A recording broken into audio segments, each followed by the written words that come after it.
Diba? Oo. So, ayan po. I-mix mo lang yan. Mix lang, lagyan lang natin ng carrots, ng sibuyas. Yung mga pampalasa. Papapalasa diba? natin Okay, yan. And then, meron din tayong dahon ng sibuyas. Konting dahon ng sibuyas. Talaga naman, oh. And then, meron tayong tinatawag na Chinese wine. Yung Shaoxing wine. Murang-mura lang siya. Isang bote, mga 30 pesos lang yon. So, ito yung nagbibigay ng oriental taste. And of course, a little sesame oil. Sesame oil. So, ito talaga i-mix mo lang yan. Yes po. Ang secret sa magandang siomai is yung talagang halong-halo mo siya na parang magiging durog na yung karne, pati yung kanyang mga pangsahog. So, And yan. then, syempre para mamuo, Para mabuo siya, mabilog. konting cornstarch, Konting saka corn- konting itlog. Ay, napakarami naman. Ayan, dahil nga sa masarap ang niluluto mo, chef na yan, kita mo naman, 3 na lang yung natitira para wala na matitira sa akin.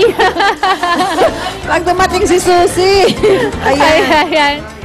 Oo, yan o. I love you na lang yung natira, chef. Ayan.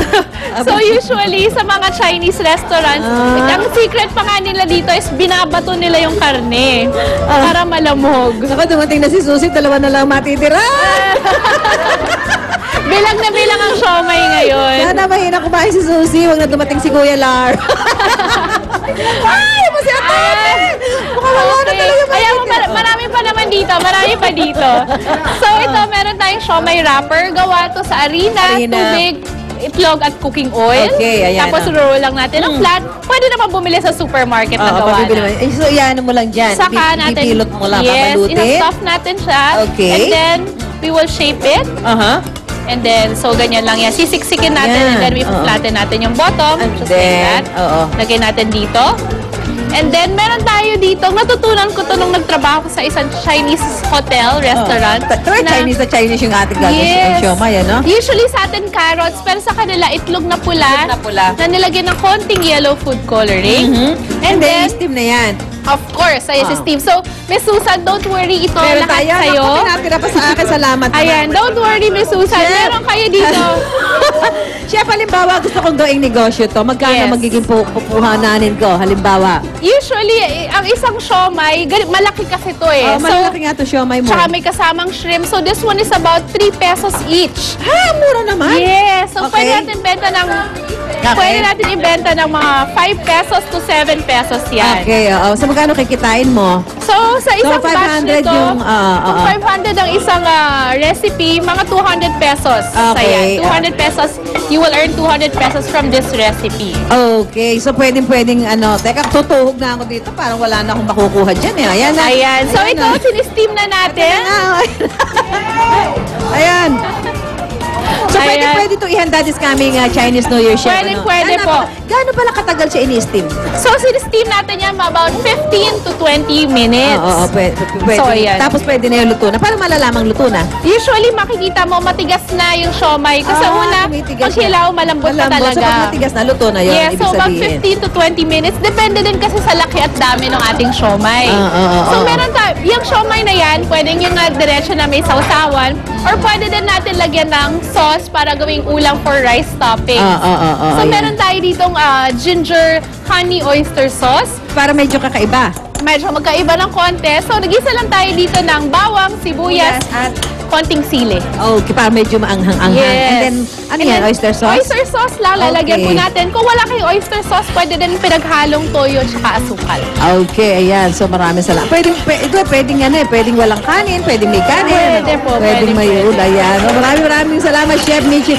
Ayan, dumating si Kuya Lar. Pero unfortunately, ubos na ang supply.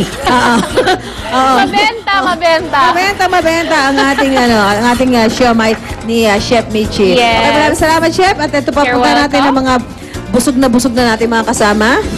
Teka, di pa. Konti pa.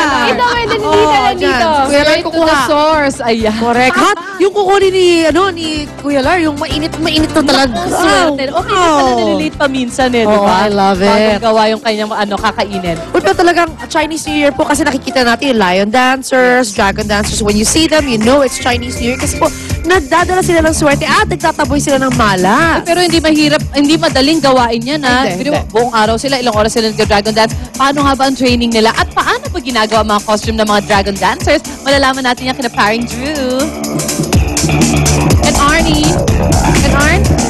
Alright, good morning sexy ladies. Siyempre, marami pa tayong panahon or konti na lang yung panahon natin actually para maghanda. Katulad ng ginagawa nyo ngayon, naghahanda na sila para sa Chinese New Year, yung pagkain. Ngayon naman, marami na rin siyempre naghahanda o gumagawa ng mga costume ng mga lion and dragon dancers. Pero, saan nga nagsimula ba ang pagsasayaw o yung parang festive mood na nakikita na lang natin every Chinese celebration? Nandyan parati yung mga dragon and lion dancers. Well, pinaniniwalaan nga na thousands of years ago, during the Han Dynasty, nagsimula ang mga pagsasayaw nito. Parang iyahan tulad natin to sa mga Pilipino na meron tayong mga ati-atihan. Sumasayaw sila para sa pagpagbigay ng pasasalamat sa mga santo na meron tayong ani. So parang ganun din sa China nagmula thousands and thousands of years ago. Nagsimula sa pasasalamat na dumarami ang kanilang ani, biglang nasasanay na sila na every single time na may Chinese festive celebration, nilalabasan nila ang kanilang mga dragon and lion dancers. Now, ano ang pagkaibahan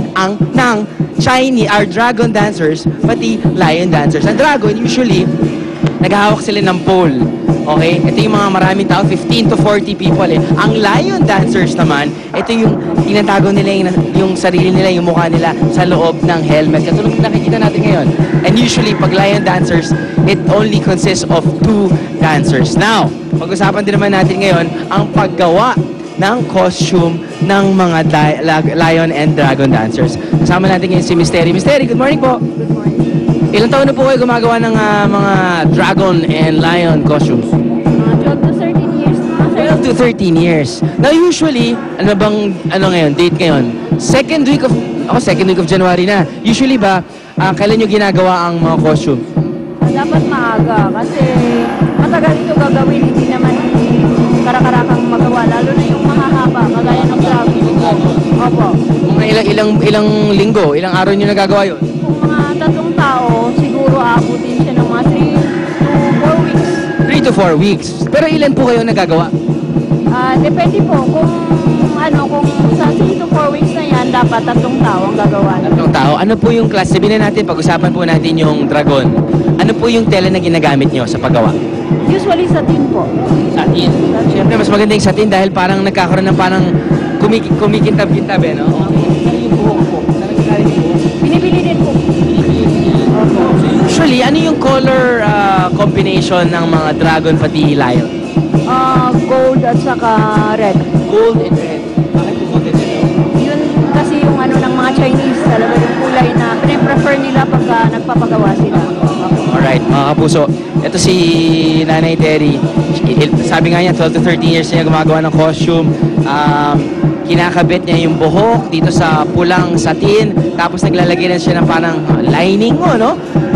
Ayan, lace na gold. Dahil yun po yung nakasanayan din ng mga Chinese. Punta naman tayo ngayon kay Kuya. Kuya, ikaw naman po yung gumagawa ng magarbo or masusi or medyo meticulosong disenyo ng ulo. Opo. Ilang taon yun na ginagawa yan? Antigal po. Anong parte yan ng ulo? Ito po yung parte po ng tainga ng layo. tenga! Okay. Kaya po wala pa. Hindi, pare, tutulungan ko siya para magpintulan ito. Okay. Sige. Usually, gano'ng katagal? Gano'ng kahirap gumawa ng ulo ng... Ito, lion yan di ba bro? Okay, gano'ng katagal yan? Bali, 1 week po ginagawa. At medyo mahirap kasi mabusisi po. So, uno muna, gumagamit kayo ng paper mache, pinapatigas nyo, tapos nun kinukulayan nyo. Kinukulayan po at dapat pag kinulayan siya, dapat matigas siya kasi pag malambot, hindi maganda ang kulayan eh. Kada taon ba? Kunyari sabihin na natin, ngayon, ginamit na nila ngayon. Sa susunod na taon, bago na naman yung disenyo.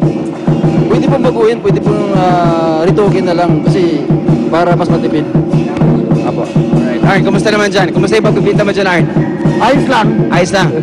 Mukhang mukhang nakatapos ka na ng ulo, Arn. Anyway, mga kapuso mula dito sa Quezon City. Balik muna tayo sa studio. Mamaya, masayaw na tayo.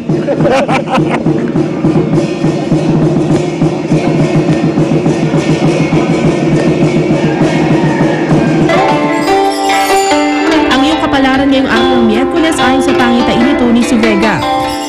Aries, manatiling matatag sa gitna ng pagsubok sa buhay. Sa unang hirit, bisyong totoo ang naglalang hirit. Ang saya-saya. Sa unang unang hirit.